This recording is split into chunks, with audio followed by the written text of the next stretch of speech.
ਚਮ ਜਜਮ ਵਾਲੀ ਆਖ ਗਈ ਤੇਥੋਂ ਮੈਂ ਕੁੜੀ ਅੱਜ ਹਾਰ ਗਈ ਤੇਰੀ ਸੋਹ ਢੋਲਾ ਮਰ ਜਾਵਾਂगी मैं ये तेरी मेरी गल ना बनी।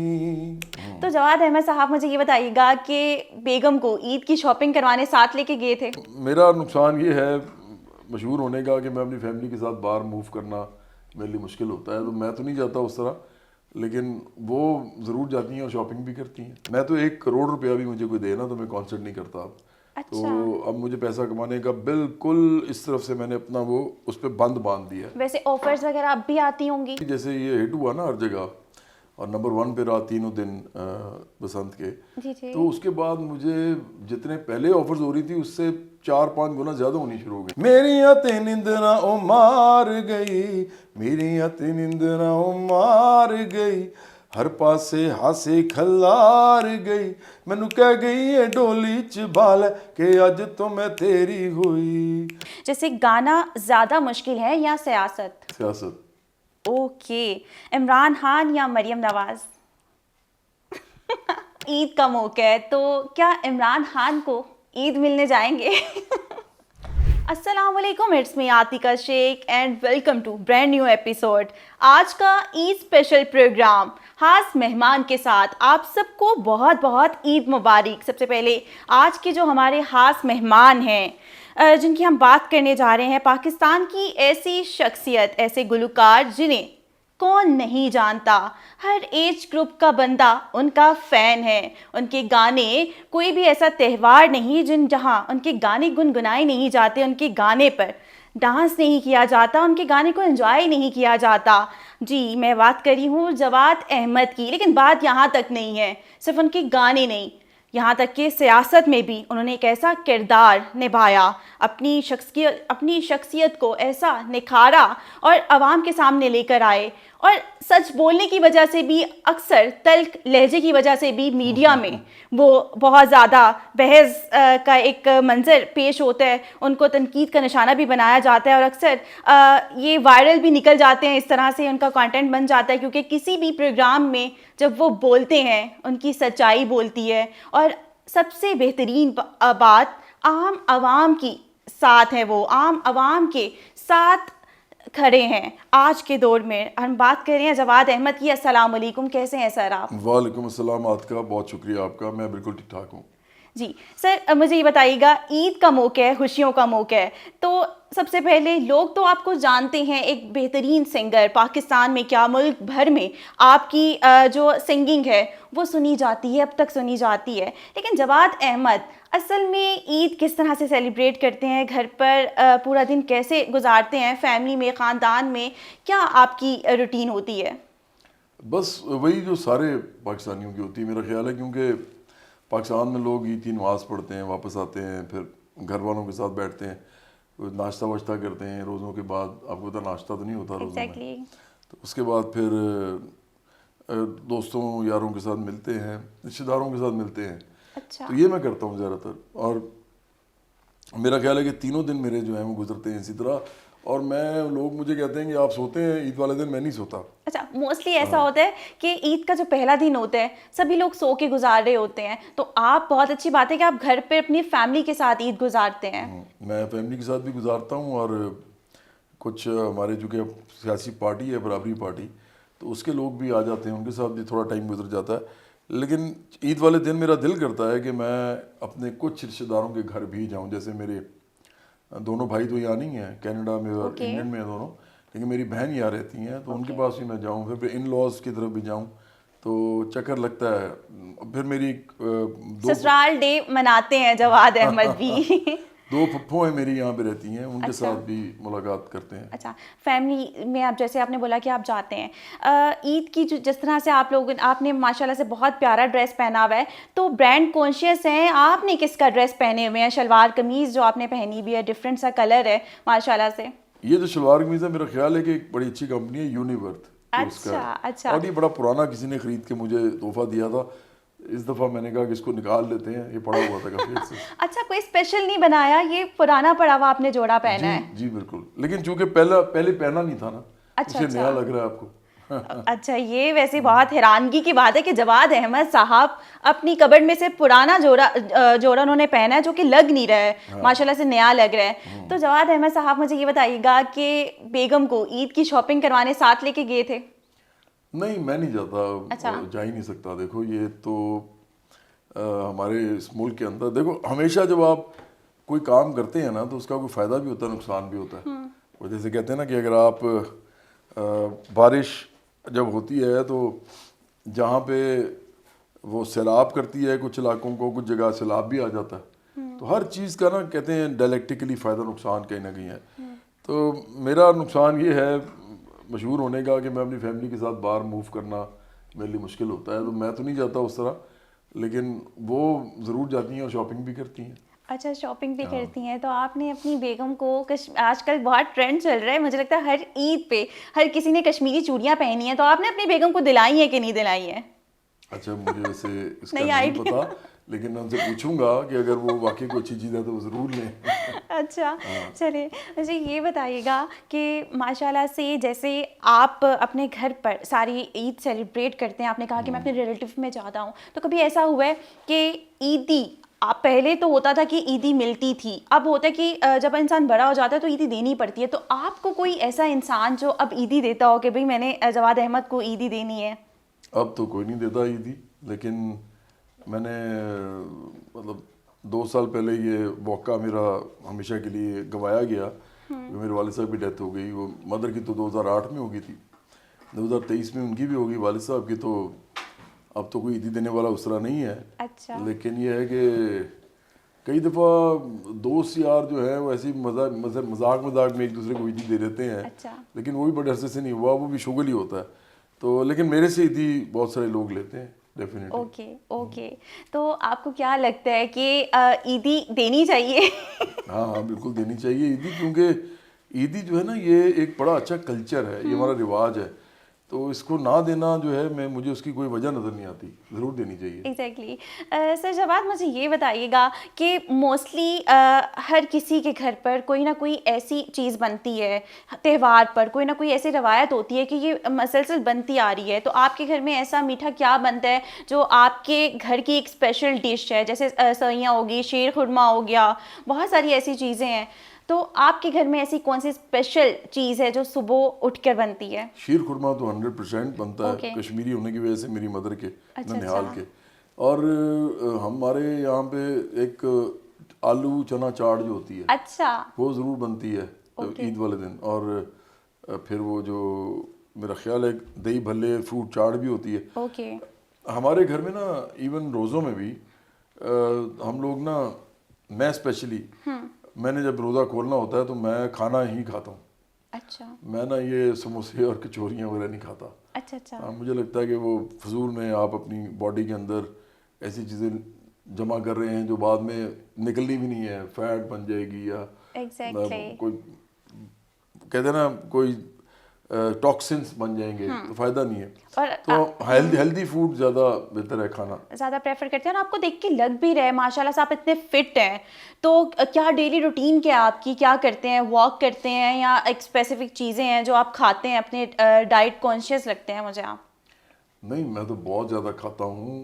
हाँ, ये है कि मैं शुगर बहुत कम खाता हूँ क्योंकि उसी से बंदा मोटा होता है। ओके। तो वो मैं कम खाता हूँ शुगर।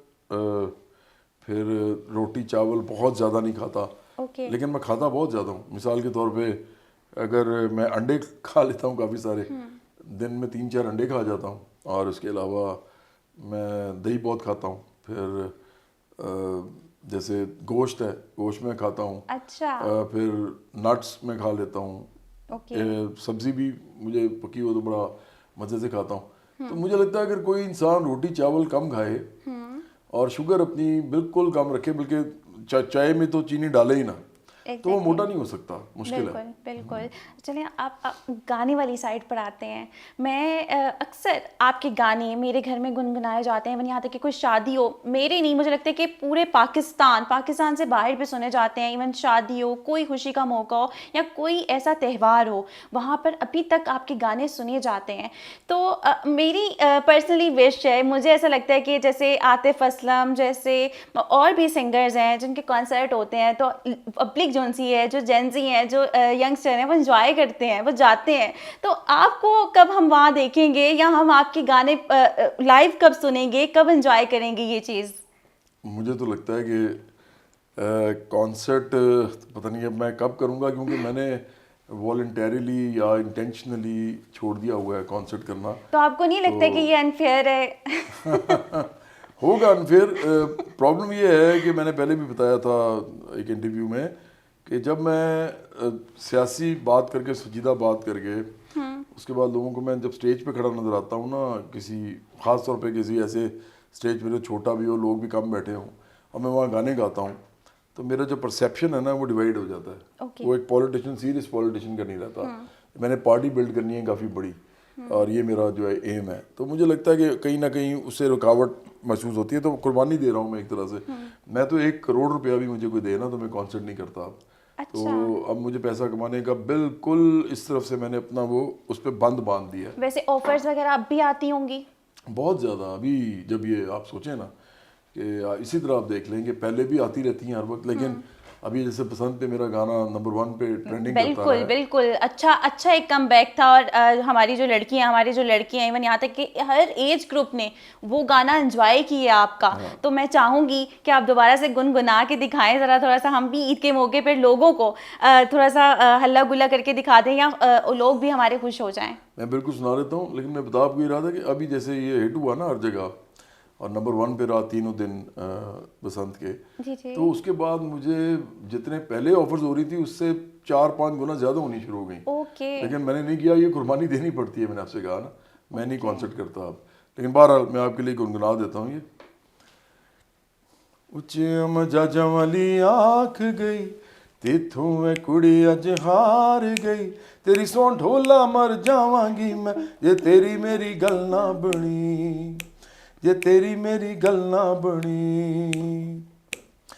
तू मेरा दिलदार है मैनू पल पल दस दी जावे, सारे जग तो डाडिए पर मेरे तो शर्मावे, मुँह दुपट्टे दे पल्लू विच करके हस दी जावे, मेरियां ते निंदरां ओ मार गई, मेरियां ते निंदरां ओ मार गई, हर पासे हासे खलार गई, मैनू कह गई है डोली च बाल के अज तो मैं तेरी हुई, हो हा उच्चे अम जजा वाली आक गई। वाओ, माशाल्लाह से ग्रेट। सर मुझे ये बताइएगा, ईद का मौका है, तो क्या इमरान खान को ईद मिलने जाएंगे? मैंने पहले भी ये कहा है एक इंटरव्यू में, मैं ज़रूर मिलूँगा इमरान खान को ईद, अगर इमरान खान पाकिस्तान में ये वाली जो सियासत है ना, इसको थोड़ा सा इससे अलहदा हो जाएंगे, ये जो इल्ज़ाम तराशी और ये जो मतलब फसाद, तकसीम, नफ़रत, इंतशार की है, उसके अलावा अगर वो सियासत करते हैं मुझे बड़ा अच्छा लगेगा। लेकिन इससे कतई नज़र कि मिलने जाते हैं नहीं मिलने जाते, लेकिन मैं तमाम PTI को, इमरान खान समेत सबको ईद मुबारक कहता हूँ। ओके। छोटी सी हम गेम खेल लेते हैं, जैसे हम रैपिड फायर कहते हैं। तो उसमें मैं आपसे एक सवाल करूंगी और आपको ऑप्शंस दूंगी, आपने उसमें से एक ऑप्शन सेलेक्ट करनी होगी। जैसे गाना ज़्यादा मुश्किल है या सियासत? सियासत। ओके। इमरान खान या मरियम नवाज? जवाद अहमद। नहीं, ऑप्शन 2 है, इमरान खान या मरियम नवाज। इसमें कोई ऑप्शन नहीं है, मैं अच्छा। ले ही नहीं सकता। मुझे इसमें पास करने की या तो बताएं, मैं अपना नाम ले लेता हूँ। चले। अपने आप को भी तो पसंद करना चाहिए ना, आप अपने आप को पसंद नहीं करेंगे तो लोग भी आपको पसंद नहीं करेंगे। ओके। अगर आपको एक दिन के लिए वजीर आजम बना दिया जाए तो सबसे पहले आप क्या करेंगे? हम लैंड रिफॉर्म्स करेंगे एक।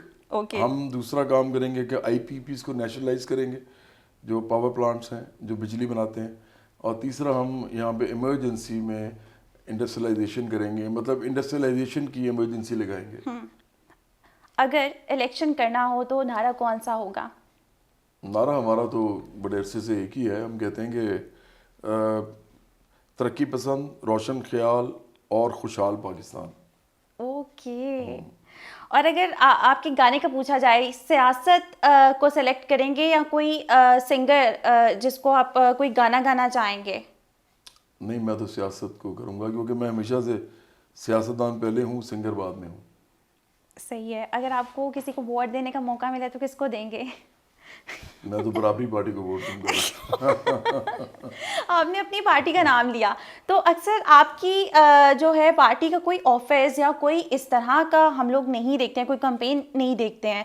अक्सर हम देखते हैं तो रिक्शे के पीछे एडवर्टाइजमेंट हुई होती हैं, पोस्टर्स लगे होते हैं, तो ऐसा क्यों है? ऑटो वालों को ज़्यादा दिल लगी है आपसे, ज़्यादा वाबस्तगी है? वो भी है, वो हमारे तबके से हैं। देखिए, मिडिल क्लास और वर्किंग क्लास जो है ना, हम तो एक ही तबका है, सब मेहनत कश हैं। मतलब सब के सब मेहनत कश हैं। गरीब लोग भी मेहनत कश होते हैं, मिडिल क्लास के लोग भी मेहनत कश होते हैं। तो मेरा तबका है ये, तो वो मेरा सा प्यार अगर करते हैं और वो अपने रिक्शों पे लगा लेते हैं तो बड़ा अच्छा है। लेकिन ज़्यादा इम्पोर्टेंट बात उसमें ये है कि हम ये समझते हैं कि अगर हमारी पार्टी के लोगों के अंदर जाना है तो मिडिल क्लास को ही लेके जाना है। मतलब अकेला मैं तो नहीं कर सकता, मुझे हर गली मोहल्ले में, हर सड़क पे, हर बाज़ार में, हर घर में, हर अदारे में, हर ऑफिस में ऐसे लोग चाहिए जो बराबरी पार्टी का पैगाम आगे पहुंचा रहे हों। और वो मिडिल क्लास के लोग ही होते हैं ज़्यादातर, जो पढ़े लिखे होते हैं शुरू में, तो फिर वो मज़दूरों किसानों तक पहुंचते हैं, गरीबों तक पहुंचते हैं। तो इसके लिए मुझे लगता है रिक्शा हमारे लिए एक अच्छा एडवर्टाइजिंग के लिए वो काम है, क्योंकि हम अमीर लोग नहीं हैं, हम मिडिल क्लास वर्किंग क्लास के लोग हैं जो पार्टी में हैं। हम अमीरों को नहीं रखते पार्टी में, हम उनके सियासी मुखालिफ हैं। तो हमें रिक्शा सूट करता है, क्योंकि हम एडवर्टाइजिंग बड़े बड़े बिल बोर्ड नहीं लगा सकते, पैसे नहीं होते इतने। फिर इस वक्त कम से कम पार्टी के पास इतने पैसे नहीं है कि ये भी करें, और साथ ना हम बहुत टेलीविज़न पे एडवर्टाइजिंग कर सकते हैं, इसीलिए तो रिक्शा हमें ज़रा सस्ता पड़ता है और लोगों तक पहुंच जाती है हमारी बात। ओके सर, मुझे ये बताइएगा कि अगर आपका इतने सारे गाने, अगर आपको कहा जाए कि आपका फेवरेट जो गाना है, आपका मनपसंद, वो कौन सा होगा? वो एक मेरा गाना है, लाई में उचिया नाल यारी वे, वो मुझे अच्छा। पसंद है सबसे ज़्यादा। तो कभी ऐसा हुआ है कि आपने किसी के साथ बैठ के कोई गाना गुनगुनाया हो? बहुत दफ़ा भी आपके साथ बैठ के भी तो गुनगुनाया। नहीं नहीं, कोई स्पेशल वन, किसी को सुनाया हो, किसी की चाहे आपकी बीवी हो, उन्होंने फरमाइश की हो कि मुझे ये अच्छा, गाना आप सुना दें। ये कह रहे हैं, वो तो मेरी बेगम साहबा बड़ी कम मुझे कहती हैं अच्छा। गाना इस तरह सुनाने को, क्योंकि आमतौर पे मैं इतना थका होता हूँ कि वैसे शायद मेरा उन्होंने ख्याल कर लेती हैं। लेकिन एक गाना है जो मैं वैसे गुनगुनाता रहता हूँ, मुझे बड़ा अच्छा लगता है। उसका नाम है तेरे बिना जिंदगी से कोई शिकवा तो नहीं, किशोर कुमार और लता मंगेशकर का गाना है। अच्छा। वो मुझे बड़ा अच्छा लगता है गाते हुए। फिर एक और गाना है जो मुझे मुकेश साहब की आवाज़ में पसंद है, वो है जिस गली में तेरा घर ना हो बालमा, उस गली से हमें तो गुजरना नहीं। बल्कि अच्छा। मैं आपको ना ये 2 लाइन सुना देता हूँ, बिल्कुल, ये ज़रूर बहुत मुझे ज़रूर। अच्छा लगता है ये गाना। ये आप जैसे यंग लोग और जेन जी और अल्फा बीटा और इवन मिलेनियल्स, इनके लिए मैं डेडिकेट करता हूँ इनको। चले। जिस गली में तेरा घर न हो बालमा, उस गली से हमें तो गुजरना नहीं। जो डगर तेरे द्वारे पे जाती न हो, उस डगर पे हमें पाँव रखना नहीं। जिस गली में तेरा घर न हो बालमा। बेहतरीन।